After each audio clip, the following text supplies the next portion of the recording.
Dear children, welcome you all in the online classes of Bishop Academy. Today we shall discuss about what is phasor and phasor diagram. First of all, we have to know that what is phasor.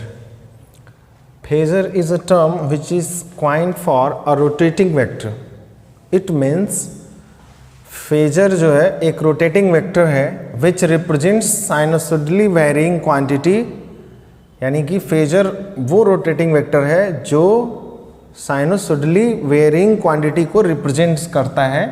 और आपको पता है कि साइनोसोडली varying quantity जो है इस chapter में हम किसको नाम दे रहे हैं, अल्टरनेटिंग करंट आपका जो है साइनोसोडली वेरिंग क्वांटिटी है और अल्टरनेटिंग ईएमएफ भी है। दोनों साइन फंक्शन के अकॉर्डिंग ही वेरी कर रहे हैं। और इसका रिप्रेजेंटेशन बताते समय मैंने बताया था आपको कि अल्टरनेटिंग करंट को साइन या कोसाइन यानी कि ट्रिग्नोमेट्रिक फंक्शन से रिप्रेजेंट किया जाता है, अल्टरनेटिंग करंट को भी और अल्टरनेटिंग ईएमएफ को भी। अब हम क्या करने जा रहे हैं, इस साइनोसोडली वेरिंग क्वांटिटी को हम एक रोटेटिंग वेक्टर से रिप्रेजेंट करेंगे और इस रोटेटिंग वेक्टर को ही हम फेजर कहते हैं। ठीक है, तो अब फेजर आप जान गए, यानी कि एक ऐसी वेक्टर क्वांटिटी जो साइनोसोडली वेरी कर रहा हो उसको हम एक रोटेटिंग वेक्टर के टर्म में क्वाइन करेंगे जो सेम उसी फीचर को रिप्रेजेंट करेगा जिस फीचर को रोटेटिंग वेक्टर रिप्रेजेंट करेगा। यानी कि ये रोटेटिंग वेक्टर अल्टरनेटिंग करंट और अल्टरनेटिंग ईएमएफ के फीचर को पूरी तरह से रिप्रेजेंट करेगा। अब बात आती है कि फेजर डायग्राम क्या होता है। तो सबसे पहले हम फेजर डायग्राम जान लेते हैं क्या होता है। A diagram containing phasors in which a vector is rotating with angular velocity और एंगुलर फ्रीक्वेंसी भी कह सकते हैं।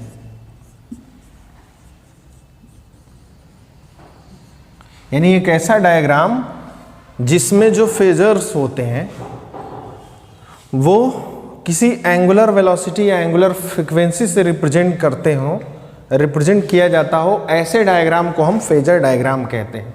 ये तो रही डिफिनेशन की बात, लेकिन मेन जो पॉइंट है वो आपको समझना है कि कैसे हम फेजर्स को जो है रिप्रेजेंट करेंगे ताकि हमारा एक डायग्राम बने और जिसको हम नाम देते हैं फेजर डायग्राम। It's okay. तो देखिए अभी जो हम चैप्टर पढ़ रहे हैं वो अल्टरनेटिंग करंट है एसी, और इसमें एक और वर्ड है आपके पास अल्टरनेटिंग ईएमएफ है, यानी कि अल्टरनेटिंग वोल्टेज भी कह सकते हैं हम। तो इन्हीं दोनों साइनोसोडल फंक्शंस को हम फेजर मान रहे हैं, यानी कि फेजर हम किसको मान रहे हैं, एसी को और अल्टरनेटिंग ईएमएफ को, और इनको हमें रिप्रेजेंट करना है फेजर डायग्राम में। तो करते क्या है, सबसे पहले हम एक्स और वाई कोऑर्डिनेट्स एज्यूम कर लेते हैं। ये आपका एक्स कोऑर्डिनेट है, इधर की तरफ आपका वाई कोऑर्डिनेट है, ये आपका एक्स डैश और नीचे वाई डैश, या नेगेटिव एक्स भी कह सकते हैं इसको नेगेटिव वाई कह सकते हैं। हमने एक कोऑर्डिनेट एक्सिस ड्रॉ किया। अब यहाँ पे नाम दिया गया हमें फेजर्स ड्रॉ करने हैं। तो सपोज कर लिया जाए, हम एज्यूम कर लेते हैं हमारे पास एक जो है अल्टरनेटिंग ईएमएफ है जिसका इक्वेशन है E is equals to E nought sine omega t. ठीक है, हमारे पास एक अल्टरनेटिंग करंट है जिसका जो वैल्यू है E is equals to E nought sine t है, और अल्टरनेटिंग करंट है उसका जो वैल्यू है I is equals to I nought sine omega t plus five. ये दो हमारे पास इक्वेशन है, ये है अल्टरनेटिंग ईएमएफ का इक्वेशन और ये है अल्टरनेटिंग करंट का इक्वेशन। दोनों में खास बात ये है कि दोनों की जो एंगुलर फ्रीक्वेंसी ओमेगा है वो क्या है, सेम है। और यहाँ पर आप देख रहे होगे यहाँ ओमेगा टी बस है और यहाँ ओमेगा टी प्लस फाई है। तो आप जानते हो ये दोनों वेव को रिप्रेजेंट करते हैं, साइनोसोडल वेव को, और ये फाई जो है फेज डिफरेंस को रिप्रेजेंट कर रहा है। इसका मतलब कि जो करंट है वो ईएमएफ से 5 डिग्री आगे चल रहा है। ठीक, यहाँ पर हमने कुछ बातें जाननी है। सबसे पहले तो मैंने बताया था कि diagram containing phase in which a vector is rotating with angular velocity और angular frequency is called phasor diagram. इसको हम फेजर डायग्राम कहते हैं। रिप्रेजेंट कैसे करेंगे? देखो, जब भी हमें किसी फेजर को रिप्रेजेंट करना हो तो आपको पता है ये ओमेगा टी किसका वैल्यू होता है? थीटा का वैल्यू होता है, एंगल का वैल्यू होता है। तो हमारा फिक्स एक्सिस एक्स एक्सिस से हमेशा एंगल लोगे आप। एक्स एक्सिस से सपोज कर लिया ये हमारा एक ईएमएफ है जिसका हम नाम दे रहे हैं ये ई नॉट है। यहाँ पे ना लिख करके इस वैल्यू को हम यहाँ लिख रहे हैं, ई नॉट है। अभी बताते हैं आगे, ठीक। और एक्स एक्सिस से जो एंगल माना जाएगा इसका ई नॉट का, वो क्या होगा? Omega T. हमने क्या किया, ई नॉट को एक वेरिंग वेक्टर मानते हुए हमने इसको एक रोटेटिंग वेक्टर के टर्म में क्वाइन कर दिया। हम इसको चाहें तो रोटेट करा सकते हैं ऐसे डॉट करके।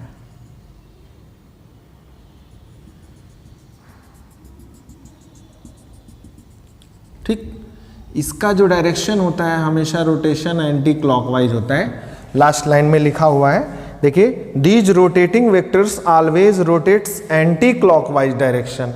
तो ध्यान रखेंगे, जो भी ये वेक्टर होंगे इनका डायरेक्शन हमेशा एंटी क्लॉकवाइज डायरेक्शन में होगा।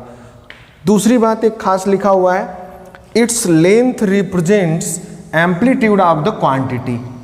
तो देखिए, ओरिजिन को हम ओ नाम देते हैं, ओरिजिन से लेकर के इस पॉइंट को हम नाम दे रहे हैं ए। इस पॉइंट को हम नाम दे दिए ए। यहाँ ओ ए जो है वो लेंथ है और ओ ए की जो वैल्यू है वो ई नॉट को रिप्रेजेंट कर रही है, यानी मैग्नीट्यूड को रिप्रेजेंट करता है। ठीक है, यहाँ पर दिया हुआ है इट्स लेंथ। इट्स किसके लिए यूज हुआ है? फेजर के लिए। फेजर का जो लेंथ होता है वो एम्पलीट्यूड या मैक्सिमम वैल्यू को रिप्रेजेंट करता है। तो यहाँ पर आपका ई नॉट क्या है? मैक्सिमम वैल्यू है, ओ ए इक्वल्स टू ई नॉट होगा। जब हम एक ग्राफ पेपर पर इसको ड्रॉ करेंगे तो ओ ए की जो लेंथ होगी वो ई नॉट के इक्विवेलेंट होगी, यानी कि अल्टरनेटिंग ईएमएफ के पीक वैल्यू के। और जो ओमेगा टी होगा वो एक्स एक्सिस से एंगल माना जाएगा। चलिए, ये तो हमारा हो गया ई नॉट का वैल्यू, सॉरी, अल्टरनेटिंग ईएमएफ को हम एक रोटेटिंग वेक्टर से रिप्रेजेंट कर दिए। ठीक, दूसरी ओर इसी में लिखा हुआ है its projection along Y axis represent instantaneous value of the quantity. तो जो क्वांटिटी ई नॉट हमने लिया है, यानी कि ये अल्टरनेटिंग ईएमएफ का फेजर है। ये लाइन जो ओ ए दिख रहा है ये क्या है? फेजर है। और ये जो हम बना रहे हैं, जो ड्रॉ कर रहे हैं, ये फेजर डायग्राम है। तो इसका जो प्रोजेक्शन होगा अलोंग वाई एक्सिस, तो इसका जब हम प्रोजेक्शन निकालेंगे वाई एक्सिस पे तो आपका यहीं कुछ मिलेगा। इसका कुछ नाम दे देते हैं ओ बी। ओ बी का जो वैल्यू होगा, O B is equals to जो होगा वो आपका ई के इक्वल होगा।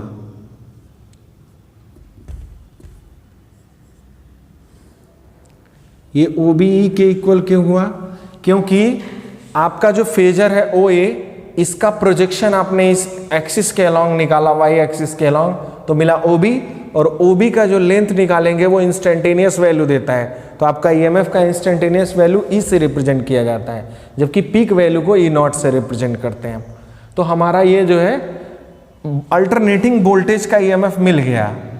ठीक, अगर आप ये आपके पास इक्वेशन नहीं है, मान लेते हैं इक्वेशन हमारे पास नहीं है, हमारे पास ये फेजर है और हम इस फेजर के हेल्प से चाहते हैं निकालना कि हमारा इंस्टेंटेनियस ईएमएफ क्या होगा। तो देखिए, इंस्टेंटेनियस ईएमएफ क्या होगा? ये एंगल क्या है? Omega T. तो ओ ए का जो वैल्यू है वो ई नॉट है, मैं यहाँ पे लिख दे रहा हूँ, इसको यहाँ से हटा दिया। ये एरो रिप्रेजेंट कर रहा है एक रोटेटिंग वेक्टर को जिसका डायरेक्शन एंटी क्लॉकवाइज है। ठीक है, ये ओ ए जो है वो ई नॉट के इक्वल है। तो बताइए आपका एम्पलीट्यूड कितना है? तो आप कहोगे जितना लेंथ होगा आपके फेजर का, तो फेजर का लेंथ ओ ए है, एम्पलीट्यूड हो गया ई नॉट। क्लियर है? एम्पलीट्यूड क्या होता है? मेन पोजीशन से मैक्सिमम डिस्प्लेसमेंट, यानी कि मैक्सिमम वैल्यू अल्टरनेटिंग ईएमएफ का ई नॉट है। अब हमें इक्वेशन नहीं पता है, हमारे पास ये ऐसा फेजर गिवन है फिगर में, हम इस फेजर डायग्राम के हेल्प से क्या करना चाहते हैं? इंस्टेंटेनियस ईएमएफ का वैल्यू लिखना चाहते हैं। हर डिटेल यहाँ पर हमारे पास होगा। फेज एंगल कितना है यहाँ पर? Omega T. एम्पलीट्यूड कितना होगा, यानी कि मैक्सिमम वैल्यू वो ई नॉट है, क्योंकि जो फेजर का लेंथ होगा वही आपका मैक्सिमम वैल्यू होगा। तीसरी बात है कि इंस्टेंटेनियस ईएमएफ क्या होगा, तो आप कहोगे वाई एक्सिस पे जो प्रोजेक्शन होगा, तो ओए का जो प्रोजेक्शन होगा वो इधर की तरफ होगा E not sine cos omega t, क्योंकि जिधर एंगल पता होता है उधर कॉस होता है, और जिधर नहीं पता है इधर की तरफ ई नॉट का जो प्रोजेक्शन होगा वो आपका आएगा E is equals to E not sine omega t. यही हमने इक्वेशन लिया था ना, इसी का फेजर ड्रॉ किया था यहां पर। देखिए हमें फेजर से ये इंस्टेंटेनियस ईएमएफ का इक्वेशन मिल गया, यानी ई का वैल्यू मिल गया। ओए का जो प्रोजेक्शन होगा ओ बी के इक्वल होगा, और ओ बी का वैल्यू हमने ई माना है। ठीक, तो तीन बातें यहां पर आपको ध्यान रखनी है। एक्स एक्सिस से जो एंगल होगा वो फेज एंगल कहा जाएगा। जो हमारा फेजर होगा उसका जो लेंथ होगा उसको हम एम्पलीट्यूड कहेंगे, यानी वही आपका पीक वैल्यू है। और जो भी फेजर होगा उसका वाई एक्सिस पे अगर हम प्रोजेक्शन लेते हैं तो उसको हम कहेंगे इंस्टेंटेनियस वैल्यू। तो इसका प्रोजेक्शन इधर की तरफ जो आएगा वो ई नॉट साइन ओमेगा टी होगा। और देखा था आपने यहाँ पे, मैंने जो पहले इक्वेशन लिखा था आपको, E is equals to E not sine omega t, इसी इक्वेशन का हमने फेजर यहाँ पे ड्रॉ किया था। अब मैं चाहता हूँ सेम फेजर में इसको भी इंक्लूड कर दूँ, इसको इंक्लूड कर दूँ। तो सबसे पहले आई नॉट आपको पीक वैल्यू है, एम्पलीट्यूड है, एंगल जो है ओमेगा टी प्लस फाई है। तो आपने देखा एक्स एक्सिस से जो एंगल यहाँ तक ओमेगा टी है प्लस फाई भी इसमें जुड़ा हुआ है, तो मान लिया जाए थोड़ा ज़्यादा ही होगा ये।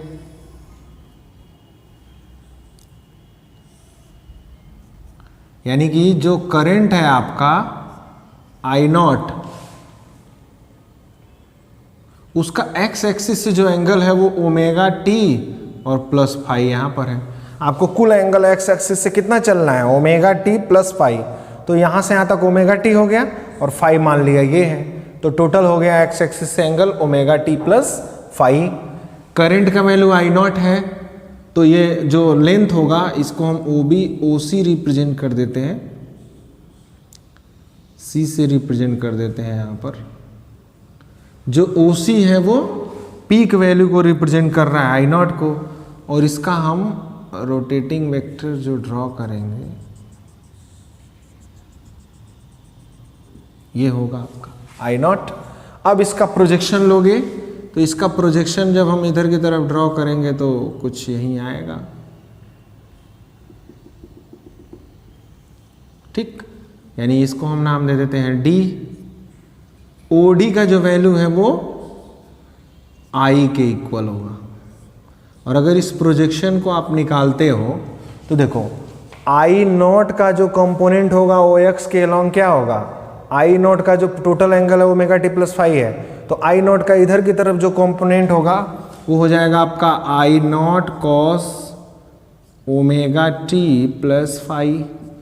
और दूसरी तरफ इधर की तरफ कंपोनेंट क्या होगा जिसको हमने ओ डी लिखा है, तो इस फिगर में ना रिप्रेजेंट करके मैं यहाँ लिख दे रहा हूँ O D equals to, O D मतलब ये इसका प्रोजेक्शन इस साइड में लोगे तो आपका आ जाएगा O D is equals to I not sine omega t plus phi. और ओ डी जो है वो आई के इक्वल है, तो I is equals to I not sine omega t plus phi है। ये आपका जो है आई का इंस्टेंटेनियस वैल्यू निकल गया वाई एक्सिस पे जब प्रोजेक्शन लेंगे। ठीक है, तो आपने देखा जिस इक्वेशन का हमने फेजर यहाँ ड्रॉ किया था, जब हम फेजर से कंक्लूजन निकाले तो सेम वही इक्वेशन हमको मिल जा रहा है।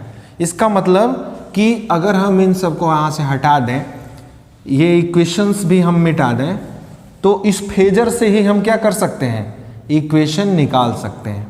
अगर किसी भी वेक्टर का, रोटेटिंग वेक्टर का फेजर दिया हुआ है तो मैं उसका जो है इंस्टेंटेनियस वैल्यू निकाल सकता हूँ। ठीक है, फेजर डायग्राम के हेल्प से। तो एक बार मैं और बता दे रहा हूँ आपको, देखिए a diagram containing phasors in which a vector is rotating with angular velocity और एंगुलर फ्रीक्वेंसी।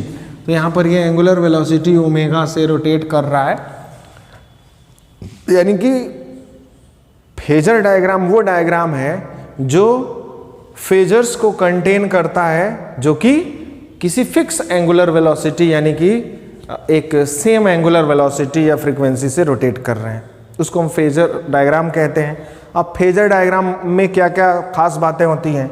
फेजर का जो लेंथ होता है, the length represents amplitude of the quantity, the length of the phasor represent amplitude of the quantity and its projection along Y axis, Y axis पे जो इसका projection होगा phasor का, वो instantaneous value of the quantity को represent करेगा। And angle between two phasors called phase angle. तो देखिए दो फेजर हैं यहाँ पर आपका, एक अल्टरनेटिंग ईएमएफ है और एक अल्टरनेटिंग करंट है। इन दोनों के बीच के एंगल को हम कहेंगे फेज एंगल, या फेज डिफरेंस भी कह सकते हैं हम इसको, फेज डिफरेंस भी कह सकते हैं, ठीक है।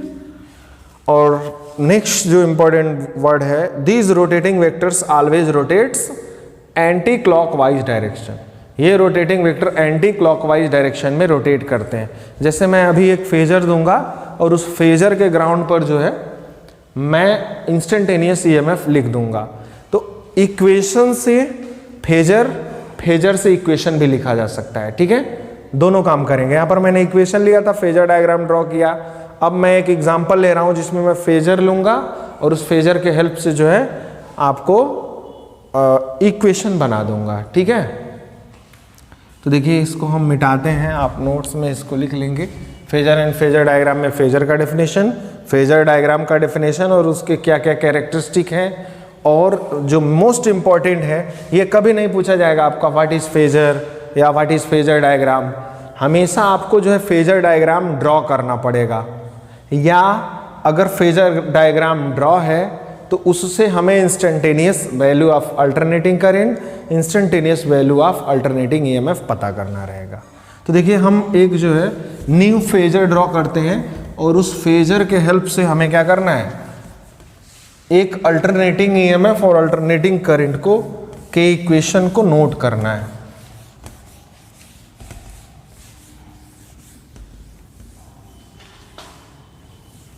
ठीक है, तो देखिए सपोज करते हैं ये हमारा कोऑर्डिनेट एक्सिस हो गए, ये आपका एक्स एक्सिस है, ये वाई एक्सिस है, इधर -x इधर -y, ठीक है। ये ओरिजिन है O, हमारे पास एक फेजर है जिसका वैल्यू E0 है। भाई एम्पलीट्यूड फेजर का जो होगा वो E0 होगा, और ये एंटी क्लॉकवाइज डायरेक्शन में रोटेट कर रहा है ओमेगा वेलोसिटी से, ठीक है। आफ्टर टी टाइम बाद ये जो एंगल है वो मान लिया जाए ओमेगा टी है, ठीक। अगर एंगुलर वेलोसिटी ओमेगा से रोटेट कर रहा है तो यहाँ पर टाइम 0 माना जाता है। टी की वैल्यू से एक्सिस पे क्या माना जाता है, 0। यहाँ से चलना शुरू करेगा ये रोटेटिंग वेक्टर, चलते हुए यहाँ तक गया है, ठीक। किसी क्षण टी टाइम बाद, टी टाइम बाद यहाँ पर पहुँचा है एट टाइम टी, ठीक है। क्योंकि लगातार बदलेगा ये, हर क्षण ये वैल्यू अपना चेंज करता रहेगा। आइए चेक करते हैं, जब टाइम 0 होगा तो उस समय हमारा ईएमएफ क्या होना चाहिए, 0 होना चाहिए इंस्टेंटेनियस ईएमएफ। जैसे ही टी की वैल्यू 0 रखोगे एंगल 0 हो जाएगा, ठीक। अब दूसरी ओर हमें क्या करना है, इसका इंस्टेंटेनियस वैल्यू लिखना है। ये जो फेजर है इसका इंस्टेंटेनियस वैल्यू नोट करना है। तो आपको पता है इस वेक्टर का OA नाम दे दें इसको हम, OA का प्रोजेक्शन लेंगे हम वाई एक्सिस के लॉन्ग, तो OA का प्रोजेक्शन यानी रिजोल्यूशन, OA की वैल्यू E0 है, E0 का रिजोल्यूशन अगर x एक्सिस के लॉन्ग लेंगे तो होगा E0 cos ओमेगा टी, लेकिन y एक्सिस के लॉन्ग क्या होगा, ये E0 sin ओमेगा टी। ये हमारा इक्वेशन मिल गया इंस्टेंटेनियस वैल्यू का। यहाँ से लेकर के यहाँ तक का जो वैल्यू होगा वो E0 sin ओमेगा टी होगा, ठीक है। अब मान लीजिए इसी में आपका करंट आ गया, करंट यहाँ पर है बाय द वे I0, और ये जो है 30 डिग्री आगे चल रहा है इससे ओमेगा टी से, करंट आपका I0। तो अगर I0 का इंस्टेंटेनियस वैल्यू लिखना है तो उसका भी हम क्या करेंगे, प्रोजेक्शन लेंगे y एक्सिस पे।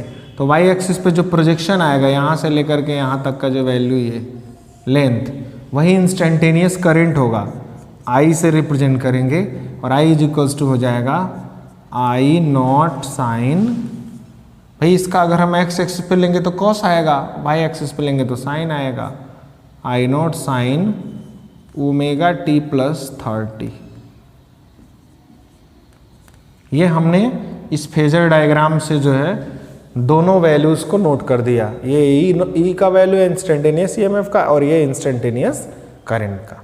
ठीक, इस तरह से फेजर के हेल्प से हम जो है अल्टरनेटिंग ईएमएफ या अल्टरनेटिंग करंट को लिख सकते हैं, इक्वेशन लिख सकते हैं, उसका इंस्टेंटेनियस वैल्यू पता कर सकते हैं। तो मेन है आपको फेजर डायग्राम ड्रॉ करने आना चाहिए, और फेजर डायग्राम अगर ड्रॉ है तो उससे कंक्लूजन्स हमें जो है पता करना चाहिए। अब जो है हमें इसी टॉपिक के बाद देखना है कि alternating current, AC current containing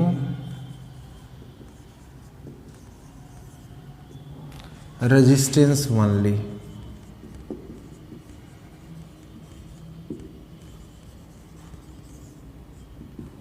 यानी कि कंटेनिंग ना लिख करके अक्रॉस लिख लिया जाए, एसी अक्रॉस रेजिस्टेंस ओनली, यानी कि अगर एक अल्टरनेटिंग करंट को हम किसी रेजिस्टेंस से कनेक्ट कर देते हैं, जैसे फिगर से समझा जाए इसको,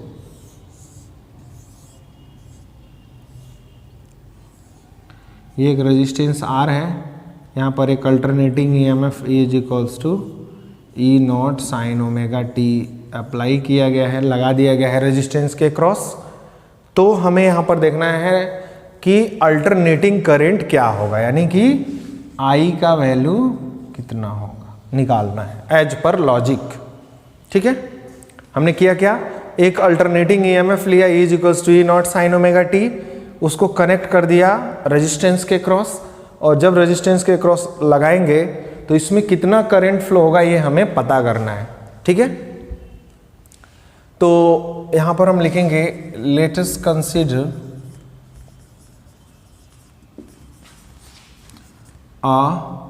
an AC is connected across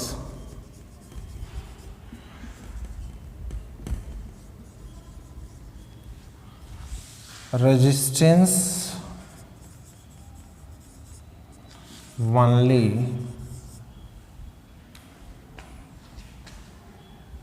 let us consider an alternating EMF, यहाँ पे मैं लिख दे रहा हूँ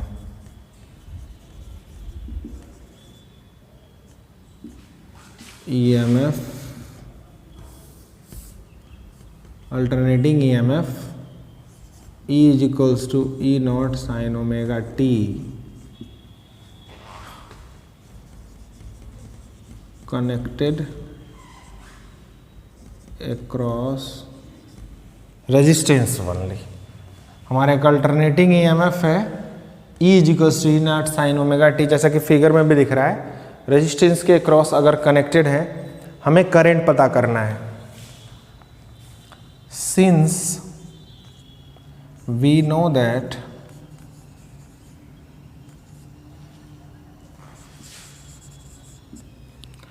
V इज इक्वल्स टू क्या होता है, या E इज इक्वल्स टू क्या होता है, I इंटू R। यदि हम इस रेजिस्टेंस के क्रॉस पोटेंशियल डिफरेंस पता करें तो जो यहाँ करंट फ्लो हो रहा होगा इंस्टेंटेनियस करंट, उसी के अकॉर्डिंग जो है वोल्टेज भी चेंज होता होगा, यानी कि जो इंस्टेंटेनियस वोल्टेज है वो लगातार बदल रहा होगा। तो जैसे जैसे वोल्टेज बदलेगा करंट आपका बदलेगा, और जो इसके क्रॉस पोटेंशियल डिफरेंस होगा वो E is equals to I R के इक्वल होगा, क्योंकि जो अप्लाइड पोटेंशियल है वो E है, इसके क्रॉस जो अप्लाइड पोटेंशियल है वो E है, तो जो करंट सेटअप करेगा I और रेजिस्टेंस के क्रॉस है तो E is equals to I R होगा।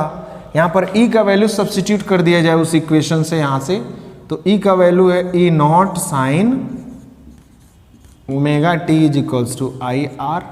ठीक, अब यहाँ से I को सब्जेक्ट किया जाए, यहाँ से I को सब्जेक्ट किया जाए, आई को सब्जेक्ट करेंगे तो आर कहाँ चला आएगा, डिनोमिनेटर में हो जाएगा E naught upon R sine omega T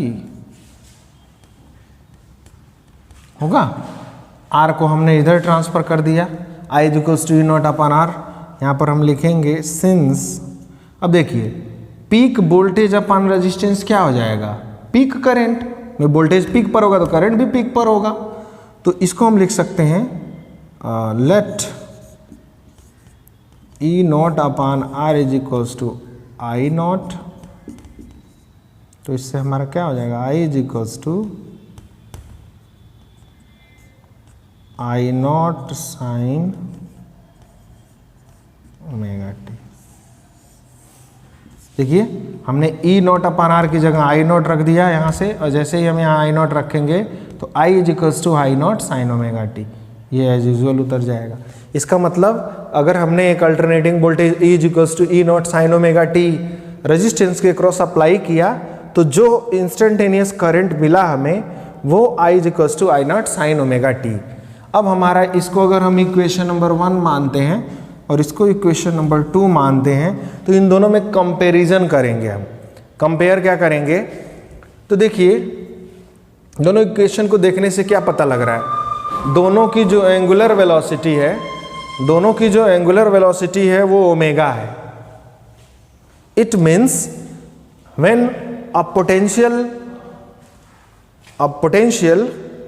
or voltage or instantaneous voltage rotating with angular velocity omega is applied across resistance, a similar quantity or similar velocity rotating quantity current is obtained। यानी कि जिस velocity से, जिस angular velocity से आपका जो है alternating EMF change हो रहा है, सेम उसी एंगुलर वेलोसिटी एंगुलर फ्रीक्वेंसी से, सेम उसी एंगुलर फ्रीक्वेंसी से आपका करंट भी चेंज होगा। यानी कि जो अल्टरनेटिंग ईएमएफ होगा, जो अल्टरनेटिंग करंट होगा, वो दोनों सेम एंगुलर वेलोसिटी से क्या करेंगे, रोटेट करेंगे। क्लियर है इतनी बात। अब दोनों के एंगल की बात करें, यहाँ पर भी एंगल ओमेगा टी है, यहाँ पर भी एंगल ओमेगा टी है। इसका मतलब है कि जो अल्टरनेटिंग करंट होगा वो अल्टरनेटिंग वोल्टेज के बिल्कुल पैरेलल चलेगा, यानी दोनों के बीच फेज डिफरेंस या फेज एंगल जो होगा वो जीरो होगा, क्योंकि यहाँ भी ओमेगा टी है, यहाँ भी ओमेगा टी, माइनस करेंगे तो जीरो आ जाएगा। इन दोनों के बीच कोई फेज डिफरेंस नहीं है, जिसको हम दूसरे वर्ड में यहाँ पर फेज एंगल कहेंगे। तो यहाँ पर हम कंक्लूजन लिखेंगे, from equation 1 and 2 we have alternating current यानी AC and alternating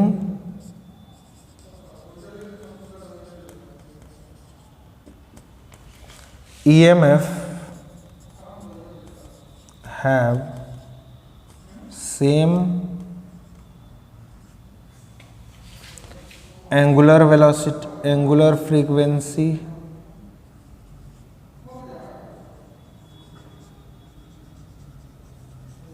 same angular frequency होगा and zero phase difference, zero phase difference, या इसको हम फेज एंगल भी कहते हैं, फेज एंगल।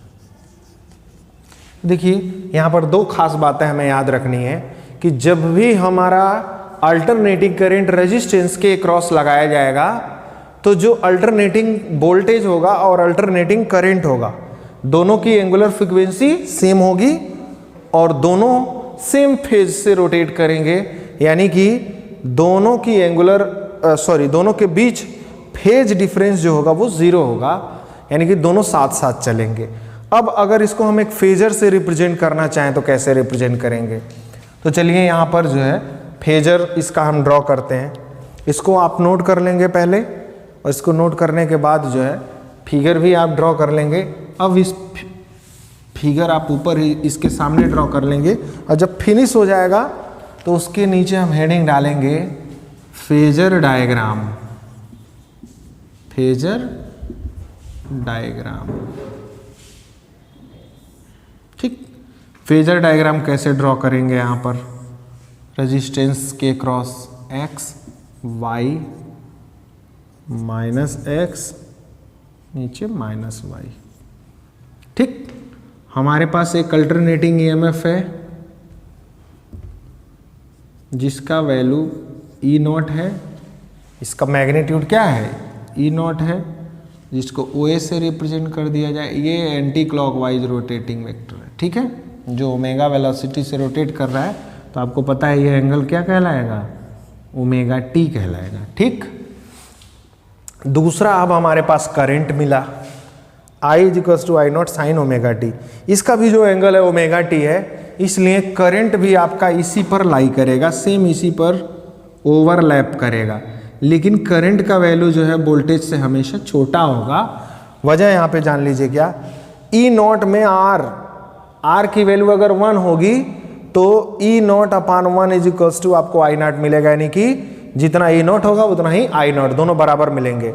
लेकिन अगर आर की वैल्यू 1 से ज़्यादा हुई तो E naught upon R greater than 1, जैसे आप ग्रेटर देन 1 से डिवाइड करोगे ई नॉट में, तो आई नॉट जो होगा वो ई नॉट से हमेशा छोटा आएगा। इसीलिए मैं ई नॉट जो है यहाँ से पूरा यहाँ ओ ए तक लिख रहा हूँ, मैं यहाँ किनारे लिख दे रहा हूँ O A is equals to E naught, और यहाँ पे बी आया हुआ है, O B is equals to हम लिखेंगे आई नॉट, करंट है। हम ये मान रहे हैं कि रेजिस्टेंस की वैल्यू मोर देन 1 है, तो करंट आपका जो होगा वो क्या होगा? ओ बी होगा, जो कि ई नॉट से छोटा होगा, कम होगा। ठीक, दोनों चूंकि एक ही, दोनों फेजर्स ओ ए और ओ बी एक ही के ऊपर लाई कर रहे हैं। ये ओ ए जो है ई नॉट को रिप्रेजेंट कर रहा है, और ओ ए जो है यहाँ से यहाँ तक जो है, सॉरी ओ बी जो है वो आई नॉट को रिप्रेजेंट कर रहा है।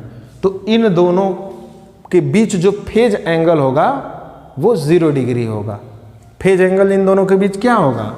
फेज एंगल यानी कि फाई क्या होगा? वो 0 डिग्री होगा। या दूसरे शब्द में कहें कि करंट और ईएमएफ दोनों सेम फेज में है। ओके, दूसरी चीज, अगर हम इनका इंस्टेंटेनियस वैल्यू लिखना चाहें तो आप खुद देखिए, ओ ए का जो प्रोजेक्शन होगा वो इधर की तरफ वो ई कहलाएगा, और ओ ए की वैल्यू ई नॉट है तो इधर की तरफ इसका प्रोजेक्शन होगा E not sine omega t, क्योंकि जिधर एंगल पता होता है उधर कॉस होता है, जिधर नहीं पता है साइन हो गया। ओ बी का अगर हम प्रोजेक्शन ड्रॉ करें, इसको एरो बना करके हम यहाँ लिख रहे हैं, इतना से लेकर यहाँ तक का वैल्यू, तो ये आपका हो जाएगा I is equals to I not sine omega t, क्योंकि दोनों का एंगल सेम है। यहाँ पर आपको फिगर में दिख रहा है कि करंट ओ बी है और ईएमएफ ओ ए है, दोनों एक दूसरे के ओवरलैप कर रहे हैं ऊपर, इसलिए दोनों सेम फेज में है, दोनों के बीच फेज एंगल 0 है। फेजर डायग्राम है इनके बीच। अब अगर हम इसको साइनसोइडल वेव से रिप्रेजेंट करें, तो इनिशियली जब यहां पर होगा, इस एक्सिस पर जब दोनों लाई करेंगे यानी टाइम 0 होगा, उस समय आपका जो करंट या ईएमएफ यहाँ दोनों रिप्रेजेंट किया गया है, दोनों 0 होगा।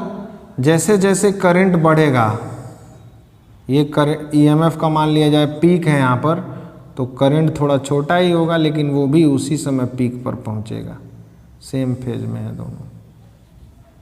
फिर ये जैसे जैसे नीचे जाएगा ईएमएफ, आपका करंट भी उसी के साथ, दोनों एकदम एक साथ 0 होंगे। जब आपका ईएमएफ 0 होगा उसी समय करंट भी 0 होगा, बस मैग्नीट्यूड कम है करंट का, वो आपको मैंने बताया क्यों, क्योंकि ई नॉट में जब आर से डिवाइड करोगे तो जब डिवीजन करेंगे तो वो वैल्यू जो है ई नॉट से स्मॉलर आएगी। तो ये आपका जो है वेव डायग्राम हो गया।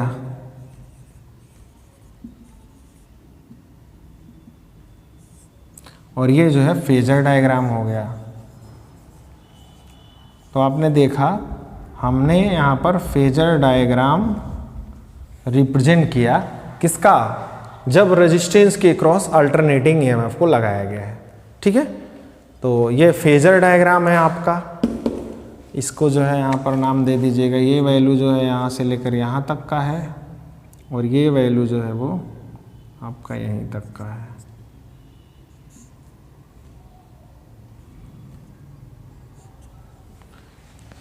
ये आपका प्रोजेक्शन है OB का, जिसको हम यहाँ I0 से रिप्रेजेंट किए हैं, और OA चूँकि दोनों एक दूसरे के ऊपर ओवरलैप कर रहा है इसलिए मैं साइड में लिख दिया हूँ यहाँ पर। और ये सब एंगुलर वेलोसिटी ओमेगा से रोटेट कर रहे हैं सेम वेलोसिटी से, ठीक है। तो ये फेजर हो गया, ये साइन डायग्राम हो गया।